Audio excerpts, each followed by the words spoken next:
ಕೋಲಾರ ಜಿಲ್ಲೆಯ ನರಸಾಪುರ ಹೋಬಳಿ ಗರುಡನಪಾಳ್ಯದಲ್ಲಿ 21 ಎಕರೆ ಜಮೀನು ಕಬಳಿಕೆ ಆರೋಪ ಸಂಬಂಧ ಕಂದಾಯ ಸಚಿವ ಕೃಷ್ಣ ಬೈರೇಗೌಡ ವಿರುದ್ಧ ಲೋಕಾಯುಕ್ತಕ್ಕೆ ದೂರು ಸಲ್ಲಿಕೆಯಾಗಿದೆ. ಕೋಲಾರ ನಗರದಲ್ಲಿರುವ ಲೋಕಾಯುಕ್ತ ಕಚೇರಿಗೆ ಜಿಲ್ಲಾ ಬಿಜೆಪಿ ಅಧ್ಯಕ್ಷ ಓಂ ಶಕ್ತಿ ಚಲಪತಿ ನೇತೃತ್ವದಲ್ಲಿ ಕಂಪ್ಲೇಂಟ್ ನೀಡಲಾಗಿದೆ. ತಮ್ಮ ಹುಟ್ಟೂರು ಕೋಲಾರ ತಾಲೂಕಿನ ಗರುಡಪಾಳ್ಯದಲ್ಲಿಯೇ ಸಚಿವರು ಸರ್ಕಾರಿ ಖರಾಬು ಜಮೀನು ಕಬಳಿಕೆ ಮಾಡಿದ್ದಾರೆ. ನಕಲಿ ದಾಖಲೆ ಸೃಷ್ಟಿಸಿ ಸರ್ವೆ ನಂಬರ್ 46-47ರಲ್ಲಿ 21 ಎಕರೆ ಭೂಮಿ ಪಡೆದಿದ್ದಾರೆ ಎಂದು ಆರೋಪಿಸಲಾಗಿತ್ತು. ನಿಷ್ಪಕ್ಷಪಾತ ತನಿಖೆಯಾಗಿ ಬಿಜೆಪಿ ಆಗ್ರಹಿಸಿದೆ. ಮಾನ್ಯ ಕಂದಾಯ ಸಚಿವರಾದಂಥ ಕೃಷ್ಣ ಬೈರೇಗೌಡರು ಏನು ಸುಮಾರು 21 ಎಕರೆ 16 ಗುಂಟೆ ದಾಖಲೆ ಸೃಷ್ಟಿ ಮಾಡಿ ಅವ್ರಿಗೆ ಖಾತೆ ಮಾಡಿಕೊಂಡಿದ್ರು. ನಾವು ಒಂದು 20 ದಿವಸ ಹಿಂದೆ ಇದೇ ತಾಲೂಕು ಕಚೇರಿ ಮುಂದೆ ಅದಕ್ಕೆ ಕಾವಲು ಕೂತ್ಕೊಳ್ಳೋ ಮುಖಾಂತರ ಧರಣಿ ಮಾಡಿ ಮಾನ್ಯ AC ಮೇಡಮ್ನವ್ರಿಗೆ ಮನವಿ ಕೊಟ್ಟಿದ್ವಿ. ಇದ್ರ ಬಗ್ಗೆ ತನಿಖೆ ಆಗಬೇಕು, ಯಾರು ಈ ದಾಖಲೆ ಸೃಷ್ಟಿ ಮಾಡಿದ್ರು ಅಂತ. ಇನ್ನು 46ರಲ್ಲಿ 1 ಎಕರೆ, 47ರಲ್ಲಿ 20 ಎಕರೆ 16 ಗುಂಟೆ. ಕೋಲಾರ ನರಸಾಪುರ ಹೋಬಳಿ ಗರುಡನಪಾಳ್ಯ ಅನ್ನೋ ಒಂದು ಅವರ ಗ್ರಾಮದಲ್ಲಿ ನಾವೇನು ಆರೋಪ ಮಾಡಿದ್ವಿ, ತನಿಖೆ ಆಗಬೇಕು, ಈ ಕೂಡಲೇ ಅವರು ರಾಜೀನಾಮೆ ಕೊಡಬೇಕಂತ ಸಾಕಷ್ಟು ಚರ್ಚೆ ಆಯಿತು, ನಿಮ್ಮ ಮಾಧ್ಯಮಗಳಲ್ಲಿ ಕೂಡ ಬಂತು. ಆದರೆ ಕೂಡ ಅದಕ್ಕೆ ಇದುವರೆಗೂ ಅವ್ರು ಉತ್ತರ ಕೊಟ್ಟಿಲ್ಲ. ಅವ್ರ ಉತ್ತರ ಒಂದೇ ಇತ್ತು, ಮೈಸೂರು ಮಹಾರಾಜರು ಕೊಟ್ಟಿದ್ರು ಲೀಸ್ಗೆ, ತದನಂತರ ನಾವು ಕ್ರಯ ಮಾಡ್ಕೊಂಡ್ರಿ ಅಂತ. ಅದರಲ್ಲಿ ಸ್ಪಷ್ಟವಾಗಿ ತೋರಿಸ್ತಾ ಇದೆ. ನೀವು ಸ್ಕ್ಯಾನ್ ಮಾಡಿ ಪೇಪರ್ ತೊಗೊಂಡ್ರೆ ಕೂಡ ನಿಮ್ಮ ಮಾಧ್ಯಮದವ್ರು ಸಿಗ್ತದೆ. ಮೋಸ್ಟ್ಲಿ ಈಗಾಗಲೇ ಇರಬೇಕು, ಒಂದಷ್ಟು ಜನಕ್ಕೆ ನಾವು ಶೇರು ಮಾಡಿದ್ವಿ. ಅದನ್ನು ಗೋಮಾಳ ಅಂತಿದೆ, ಸ್ಮಶಾನ ಅಂತಿದೆ, ಕೆರೆ ಅಂತಿದೆ. ಕೆರೆನ ಸ್ಮಶಾನನ ಯಾವ ರೀತಿ ಅವ್ರು ಮಾಡ್ಕೊಂಡ್ರು ನನಗೆ ಗೊತ್ತಿಲ್ಲ, ಅವರು ಯಾವ ರೀತಿ ಮಾಡ್ಕೊಂಡ್ರು ಅಂತ. ನಮಗೆ ಅದ್ರ ಬಗ್ಗೆ ಅನುಮಾನ ಇದೆ. ಅದ್ರ ಬಗ್ಗೆ ಕೂಲಂಕಷವಾಗಿ ತನಿಖೆ ಆಗಬೇಕು.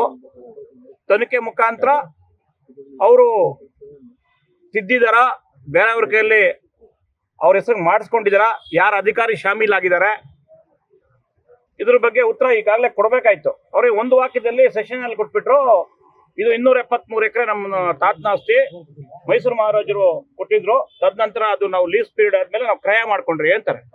ಇದುವರೆಗೂ ಕ್ರಯ ಪತ್ರ ತೋರಿಸಿಲ್ಲ ಮಾಧ್ಯಮದವ್ರಿಗೆ.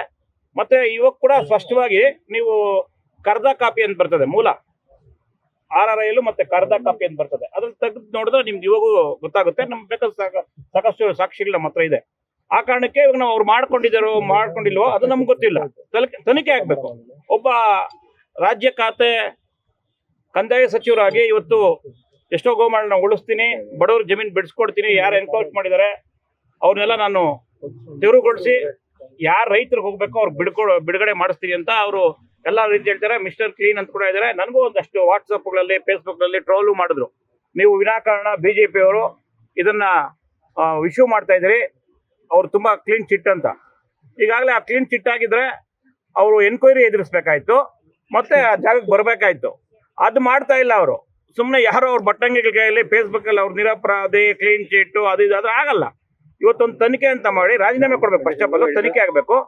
ಅದು ಮಾಡ್ಬೇಕಂತ ನಾವು AC ಮೇಡಮ್ ಅವ್ರು ಕೊಟ್ಟಾಗ AC ಮೇಡಮ್ ಅವ್ರು ಅವತ್ತು ನಮ್ಮ ಹತ್ರ ಮನವಿ ತಗೊಂಡ್ರಷ್ಟು ಅದಕ್ಕೆ ನಮ್ಗೆ ಇನ್ನೂ ಉತ್ತರ ಕೂಡ ಬಂದಿಲ್ಲ. ಆದ ಕಾರಣ ನಮಗೆ ರಾಜ್ಯ ಸರ್ಕಾರದ ಯಾವುದೇ ತನಿಖಾ ಸಂಸ್ಥೆಗಳ ಮೇಲೆ ಅಷ್ಟು ಇದಿಲ್ಲ. ಅದಕ್ಕೆ ಮಾನ್ಯ ಲೋಕಾಯುಕ್ತ ಇವತ್ತು SP ಅವ್ರಿಗೆ ಇವತ್ತು ಒಂದು ನಮ್ಮ ವಿಜಯ್ ಕುಮಾರ್ ಅವರು ಮತ್ತೆ ನಮ್ಮ ಸಾಮಾ ಅನಿಲ್ ಬಾಬು ಅವರು ಇಬ್ಬರು ಸೇರಿ ಒಂದು ಏನು ಕಂಪ್ಲೇಂಟ್ ಅಂತ ಮಾಡಿ ಅವರು ಇದ್ರ ಬಗ್ಗೆ ತನಿಖೆ ಆಗಬೇಕು. ಯಾರು ಇದ್ರಲ್ಲಿ ತಪ್ಪು ಎಸಗಿದ್ದಾರೆ ಅಥವಾ ಅವ್ರಿಗೆ ಲೀಗಲ್ ಆಗಿದ್ರೆ ನ್ಯಾಯಯುತವಾಗಿದ್ರೆ ಯಾವ ರೀತಿ ಅವ್ರು ಮಾಡಿಕೊಟ್ರು, ಯಾರು ಆ ವ್ಯಕ್ತಿ ಯಾರು, ಯಾವ ರೀತಿ ಅವ್ರಿಗೆ ಅಷ್ಟು ಎಕರೆ ಬಂತು, ಮತ್ತೆ ಯಾಕೆ ಈಗ ಕೂಡ ಅದು ಕರ್ದ ಕಾಪಿಯಲ್ಲಿ ಗೋಮಾಳ ಸ್ಮಶಾನ ಅಂತ ತೋರಿಸ್ತಾ ಇದೆ, ಯಾಕೆ ಅವ್ರ ಹೆಸರು ಬರ್ತಾ ಇಲ್ಲ, ಅದಕ್ಕೆ ಉತ್ತರ ಕೊಡಬೇಕು. ತನಿಖೆ ಆಗ್ಬೇಕು. ತನಿಖೆ ಆಗ್ಬೇಕಂದ್ರೆ ನಿಷ್ಪಕ್ಷಪಾತವಾಗಿ ತನಿಖೆ ಆಗ್ಬೇಕಂದ್ರೆ ಅವ್ರು ರಾಜೀನಾಮೆ ಕೊಟ್ಟು ತನಿಖೆ ಎದುರಿಸಬೇಕು. ಈ ಕೂಡಲೇ ಸಿದ್ದರಾಮಯ್ಯನವರು ಮತ್ತೆ ಮಾನ್ಯ DK ಶಿವಕುಮಾರ್ ಇದನ್ನ ತಮ್ಮ ಏನು ಪಕ್ಷ ಅಥವಾ ತಮ್ಮ ಸರ್ಕಾರ ಕರೆಕ್ಟ್ ಆಗಿ ನ್ಯಾಯಯುತವಾಗಿ ನಡ್ಕೊಂತಾ ಇದೆ ಅಂದ್ರೆ ಅವ್ರು ರಾಜೀನಾಮೆ ಪಡೆದು ಅವ್ರ ತನಿಖೆಗೆ ಒಳಪಡಿಸಬೇಕು. ಮತ್ತೆ ಮಾನ್ಯ ಲೋಕಾಯುಕ್ತವರು ಏನು ದೂರು ಕೊಟ್ಟಿದ್ರಿ ಅದನ್ನ FIR ದಾಖಲೆ ಮಾಡಿ ಅವ್ರನ್ನ ಬಂಧಿಸಬೇಕು. ತನಿಖೆ ಆಗ್ಬೇಕನ್ನೋ ನಮ್ಮ ಒತ್ತಾಯ. ಆ ಕಾರಣಕ್ಕೆ ನಾವು ಇಲ್ಲಿ ಬಂದು ಇವತ್ತು ಲೋಕಾಯುಕ್ತವರಿಗೆ ನಮ್ಮ ಇಬ್ಬರು ನಾಯಕರು ಅದನ್ನ ಕಂಪ್ಲೇಂಟ್ ಮಾಡಿರೋ ಮುಖಾಂತರ ನಾವು ಮನವಿ ಮತ್ತೆ ಕಂಪ್ಲೇಂಟ್ ಸಲ್ಲಿಸಿದ್ದೀರಿ.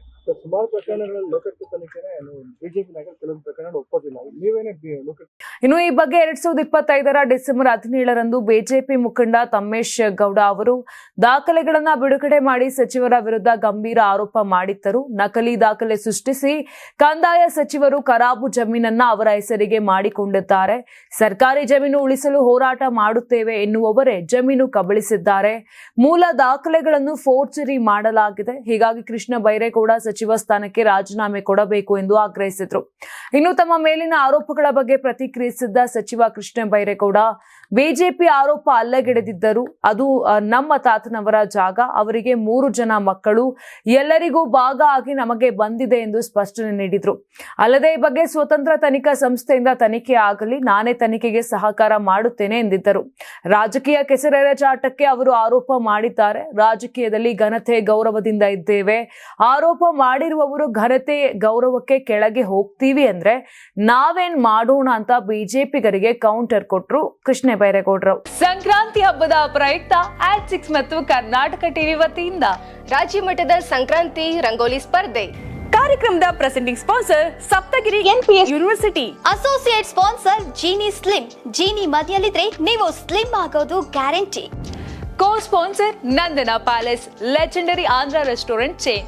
KMF ನಂದಿನಿ, ನಮ್ಮ ನಂದಿನಿ ನಮ್ಮ ಹೆಮ್ಮೆ. KSDL ಮೈಸೂರು ಸ್ಯಾಂಡಲ್ 100% ಶುದ್ಧ ಶ್ರೀಗಂಧದ ಎಣ್ಣೆಯಿಂದ ತಯಾರಿಸಿದ ಏಕೈಕ ಸಾಬೂನು. ಶ್ರೀ ಸಾಯಿ ಗೋಲ್ಡ್ ಪ್ಯಾಲೇಸ್, ನಿಮ್ಮ ವಿಶೇಷ ಸಂದರ್ಭಗಳ ಸಂಗಾತಿ. ರಾಜ್ಯಾದ್ಯಂತ ಬೆಂಗಳೂರು ಸೇರಿ 35 ಕೇಂದ್ರಗಳಲ್ಲಿ ಸಂಕ್ರಾಂತಿ ರಂಗೋಲಿ ಸ್ಪರ್ಧೆ. ರಂಗೋಲಿ ಬಿಡಿ, ಆಕರ್ಷಕ ಬಹುಮಾನ ಗೆಲ್ಲಿ. ಜಿಲ್ಲಾವಾರು ವಿಜೇತರಿಗೆ ಬೆಂಗಳೂರಿನಲ್ಲಿ ಜನವರಿ 18ರಂದು ಗ್ರ್ಯಾಂಡ್ ಫಿನಾಲೆ. ಅರ್ಹತಾ ಸುತ್ತಿನ ಮೊದಲ ಬಹುಮಾನ 5,000 ರೂಪಾಯಿ. ದ್ವಿತೀಯ ಬಹುಮಾನ 3,000 ರೂಪಾಯಿ. ತೃತೀಯ ಬಹುಮಾನ 2,000 ರೂಪಾಯಿ. ಫಿನಾಲೆಯ ಮೊದಲ ಬಹುಮಾನ 30,000 ರೂಪಾಯಿ. ದ್ವಿತೀಯ ಬಹುಮಾನ 20,000 ರೂಪಾಯಿ. ತೃತೀಯ ಬಹುಮಾನ 10,000 ರೂಪಾಯಿ. ಹೆಚ್ಚಿನ ಮಾಹಿತಿಗಾಗಿ ನೋಡ್ತಾ ಇರಿ ಕರ್ನಾಟಕ ಟಿವಿ. ಯಾರಾಗ್ತಾರೆ ಎಂಎಲ್ಎ ಅಭ್ಯರ್ಥಿ 2028 ಶೀಘ್ರದಲ್ಲೇ. ಪ್ರತಿದಿನ ಒಂದೊಂದು ಕ್ಷೇತ್ರದ ಟಿಕೆಟ್ ಆಕಾಂಕ್ಷಿಗಳ ಸಂಪೂರ್ಣ ಮಾಹಿತಿ ಪೊಲಿಟಿಕಲ್ ಜರ್ನಲಿಸ್ಟ್ KM ಶಿವಕುಮಾರ್ ಅವರಿಂದ. ಕರ್ನಾಟಕದ ನಂಬರ್ 1 ಡಿಜಿಟಲ್ ಮೀಡಿಯಾ ನಿಮ್ಮ ನೆಚ್ಚಿನ ಕರ್ನಾಟಕ ಟಿವಿಯಲ್ಲಿ ಮಾತ್ರ.